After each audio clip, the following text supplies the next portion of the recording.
Hey guys, this is Varsha and welcome to VSP classes.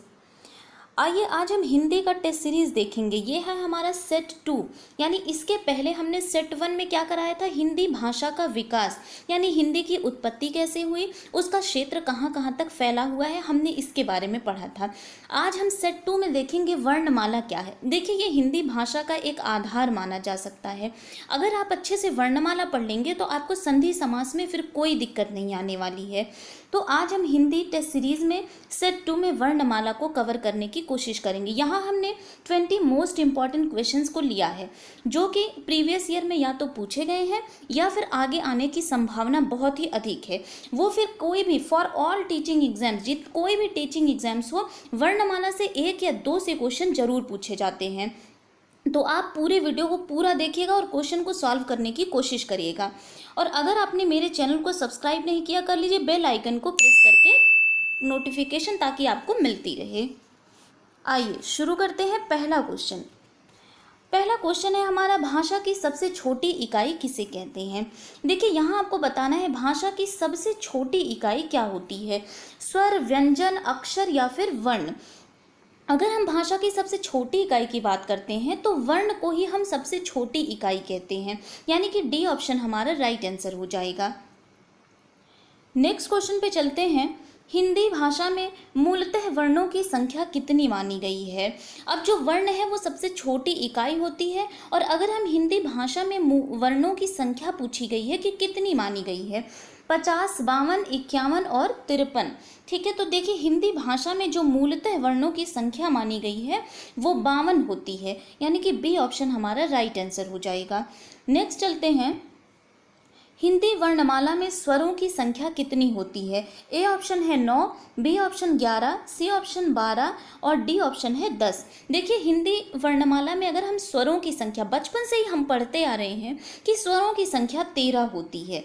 ठीक है, आप बोलेंगे कि स्वरों की संख्या 13 होती है, लेकिन अभी जो ऑथेंटिक बुक में आई है वो हिंदी वर्णमाला में स्वरों की संख्या हम 11 मानते हैं, यानी कि 2 जो हैं अंग और अह, ध्यान दीजिएगा, अंग और आहा जो होते हैं इनको हम अयोगवाह की श्रेणी में रख दिए हैं।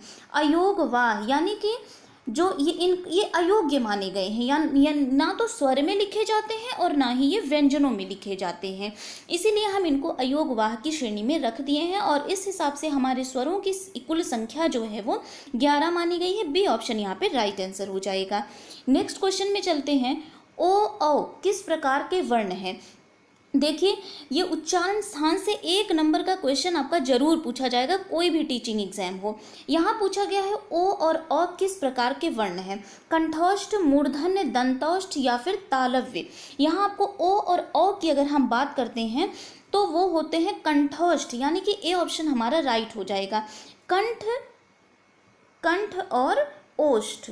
ठीक है, कंठ और ओष्ठ से मिलके ही हमारा क्या बना है, कंठोष्ठ, यानी कि ए ऑप्शन हमारा राइट आंसर होगा। नेक्स्ट क्वेश्चन पे चलते हैं।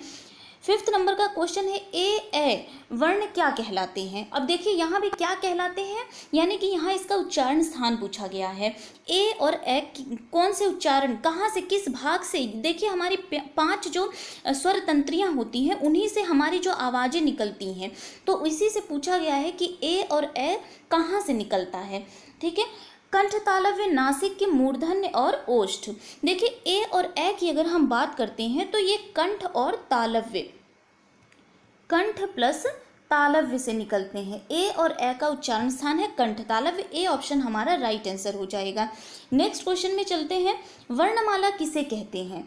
वर्णमाला पूछ रहा है कि किसे कहते हैं, शब्द समूह को, शब्द गणना को, वर्ण समूह को या फिर व्यवस्थित वर्ण समूह को। देखिए, वर्णमाला जो है वो व्यवस्थित वर्ण समूह को ही हम वर्णमाला कहते हैं, यानी यहाँ डी ऑप्शन हमारा राइट आंसर हो जाएगा। नेक्स्ट क्वेश्चन पे चलते हैं। निम्नलिखित में से कौन सा पश्च स्वर नहीं है। ध्यान दीजिएगा, अग्र स्वर, मध्य स्वर और पश्च स्वर बहुत इंपॉर्टेंट है। तो यहाँ बात की जा रही है पश्च स्वर की। अगर हम देखें तो पश्च स्वरों की संख्या में पहले हम ऑप्शन पढ़ लेते हैं। ए ऑप्शन आ, बी ऑप्शन ई, सी ऑप्शन उ और डी ऑप्शन है ओ। अब हम देख रहे हैं कि पश्च स्वर पूछ रहा है। अगर हम पश्च स्वरों की बात करते हैं तो ये होते हैं अ, उ, ओ और ओ, ठीक है। तो यहाँ अगर हम देखें तो ये भी हमारा, ये भी पश्च स्वर है, ये भी पश्च स्वर है और डी ऑप्शन भी पश्च स्वर है।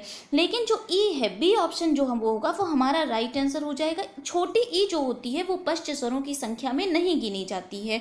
ठीक है, क्लियर हो गई बात। नेक्स्ट क्वेश्चन पे चलते हैं। 8th नंबर का क्वेश्चन क्या बोलता है, जिनके उच्चारण में दीर्घ स्वर से भी अधिक समय लगता है वह कहलाते हैं संयुक्त स्वर, प्लुत स्वर, अयोगवाह, मूल स्वर। देखिए क्या होता है, संयुक्त स्वर, प्लुत स्वर जो होता है, बी ऑप्शन यहाँ पे राइट हो जाएगा। अब मैं बताऊंगी कि प्लुत स्वर किसे कहते हैं। ऐसे स्वर जो जिनके उच्चारण में दीर्घ स्वर से भी अधिक समय लगता है। ठीक है, जैसे हमें ओम, ओम कहना होगा तो ओम, तो हम ऐसे बोलते हैं तो वहाँ क्या होगा, दीर्घ स्वर से भी थोड़ा अधिक समय हमें लग रहा है, यानी ये प्लुत स्वर हो जाएगा। नेक्स्ट क्वेश्चन पे चलते हैं। अघोष वर्ण कौन सा है। देखिए यहाँ पे आपको अघोष वर्ण, सघोष और अघोष, सघोष को ही हम घोष भी बोलते हैं। ठीक है, तो ए ऑप्शन हमारा सा, बी है ह, सी ज और डी ऑप्शन है अ। अगर हम अघोष की बात करते हैं तो ये होते हैं पहला और दूसरा, यानी कि 12, किसी भी वर्ण का पहला वर्ण या फिर दूसरा वर्ण। ठीक है, किसी भी वर्ग का, अगर आप का ही देख लें तो का पहला वर्ण और दूसरा वर्ण, यानी 12 को ही हम अघोष कहते हैं। ठीक है, तो इसमें देखिए किसी भी वर्ण का, किसी भी वर्ग का दूसरा वर्ण तो आया नहीं है, पर ध्यान दीजिएगा जो तीनों सा होते हैं, स, श और श, ये क्या होते हैं, ये तीनों श जो होते हैं वो अघोष की श्रेणी में आते हैं। ठीक है, तो यहाँ देखिए हमारा दंती सा जो है, ए ऑप्शन हमारा राइट हो जाएगा। दंती सा भी अघोष की श्रेणी में आता है। ठीक है, नेक्स्ट क्वेश्चन 10th क्वेश्चन है, ऊष्म व्यंजन कौन सा है। ऊष्म व्यंजन आपको बताना है। ए ऑप्शन है या, रा, ला, वा, बी ऑप्शन है ता, था, दा, धा, न, ता, था, दा, धा, सॉरी, सी ऑप्शन है स, श, श, ह और डी ऑप्शन है शत, त्रंग, ज्ञ और श्र। तो यहाँ आपको ऊष्म व्यंजन बताना है। अब ऊष्म व्यंजन कौन से होते हैं, स, श, श, ह। ठीक है, तो यहाँ हमारा सी ऑप्शन राइट आंसर हो जाएगा, स, श, श, ह।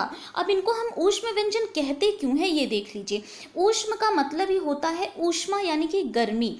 तो ऐसे जिनका उच्चारण करते समय हमारे मुख से ऊष्मा या गर्मी, एक विशेष प्रकार की गर्म हवा निकलती है, उसे ही हम ऊष्म व्यंजन कहते हैं।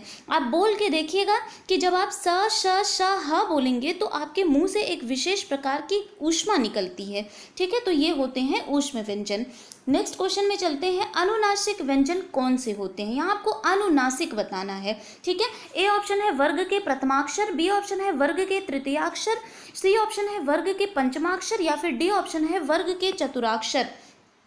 देखिए अनुनासिक किसे कहते हैं, जो वर्ग का पंचमाक्षर होता है। ठीक है, सी ऑप्शन यहाँ पे राइट हो जाएगा। पंचमाक्षर बोले तो जैसे किसी भी वर्ग का, अगर हम क वर्ग की बात करते हैं तो क, ख, ग, घ, अंगा, तो अंगा जो होता है वो क्या होता है, क वर्ग का पंचमाक्षर होता है।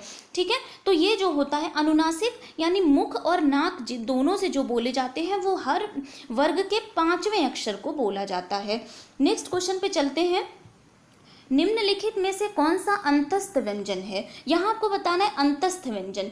ठीक है, ए ऑप्शन या, रा, ला, वा, बी ऑप्शन पा, फा, बा, भा, सी ऑप्शन सा, श, श, ह और डी ऑप्शन है टा, ठा, ड, ढ।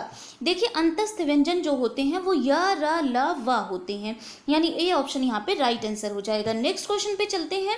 निम्नलिखित में से कंठ ध्वनियाँ कौन सी हैं। ठीक है, च, जा, का, ख, त, थ और प, फ। ठीक है, आपको कंठ ध्वनियाँ बतानी है।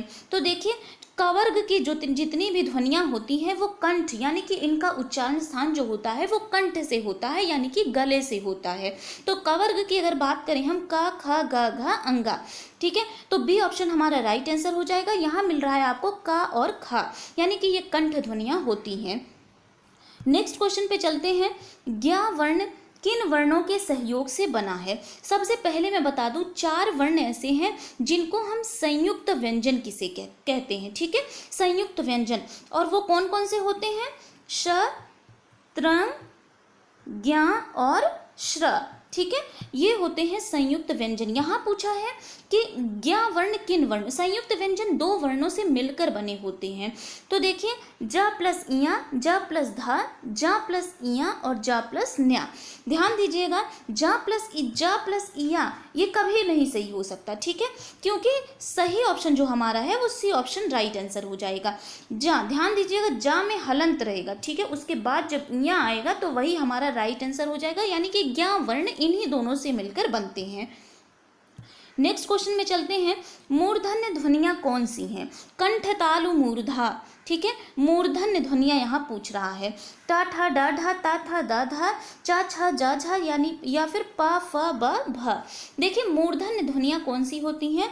तो टवर्ग, टवर्ग का जो उच्चारण स्थान होता है वो मूर्धा से होता है, यानी कि मूर्धन्य ध्वनियां होती हैं। अब टवर्ग की बात करें तो टा ठा डा ढा ड़ा, यानी कि ए ऑप्शन हमारा राइट आंसर हो जाएगा। नेक्स्ट क्वेश्चन पे चलते हैं, शा का उच्चारण स्थान क्या है? ठीक है, शा का उच्चारण स्थान आपको बताना है तालव्य, मूर्धन्य, ओष्ठ और दंत। तो देखिए सबसे पहले बहुत सारे ऐसे लोग हैं जो तीनों शाह को, किसी को खट्टी शाह बोलते हैं, किसी को बड़ा शाह, बहुत लोग इसको बड़ा शाह भी। तो सबसे पहले हम तीनों शाह को समझ लेते हैं।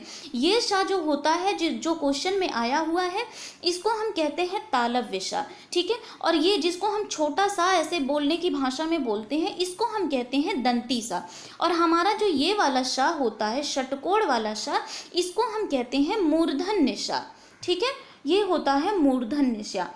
तो ये हो गए तीनों शाह। तो यहाँ आपको शाह पूछा गया है, यानी कि ये तालव्य शाह है। ए ऑप्शन हमारा राइट आंसर हो जाएगा। नेक्स्ट क्वेश्चन पे चलते हैं, उत्क्षिप्त व्यंजन कौन से हैं? उत्क्षिप्त व्यंजन पूछ रहा है, या रा ला सा शा शा शतरंगिया या फिर डा और ढा। देखिए डी ऑप्शन राइट आंसर हो जाएगा। डा और ढा जो होते हैं यही उत्क्षिप्त व्यंजनों में गिने जाते हैं। नेक्स्ट क्वेश्चन में, हिंदी वर्णमाला में अंग और आह क्या है? स्वर है, व्यंजन है, संयुक्त अक्षर है या फिर अयोगवाह है? अभी मैंने आपको बताया कि स्वरों की संख्या जो होती है वो 11 होती है, पहले वो संख्या 13 थी, लेकिन अंग और अह जो है वो अयोगवाह में चले गए हैं, ठीक है। अयोगवाह यानी कि अनुस्वार और विसर्ग को ही हम अयोगवाह की श्रेणी में रखते हैं। तो यहाँ पे हमारा डी आंसर राइट हो जाएगा। नेक्स्ट क्वेश्चन पे चलते हैं, प्रयत्न के आधार पर ला किस प्रकार की ध्वनि है? यहाँ आपको ला को बताना है कि ये किस प्रकार की ध्वनि है। उत्क्षिप्त, प्रकंपित, संघर्षहीन या फिर पार्श्विक। देखिए ला की अगर हम बात करते हैं तो यहाँ डी ऑप्शन हमारा राइट आंसर हो जाएगा, पार्श्विक, ठीक है, यानी कि ला जो है वो पार्श्विक ध्वनि है। इसमें क्या होता है, इसको बोलते टाइम जीभ जो होती है वो पीछे की तरफ टच होती है, इसीलिए हम इसको पार्श्विक ध्वनि कहते हैं, ठीक है। नेक्स्ट क्वेश्चन और लास्ट क्वेश्चन पे चलते हैं, प्रयत्न के आधार पर रा किस प्रकार की ध्वनि है? पीछे हमने ला को पढ़ा है, अभी हमें बताना है कि रा किस प्रकार की ध्वनि है। पार्श्विक, संघर्षहीन, प्रकंपित और उत्क्षिप्त।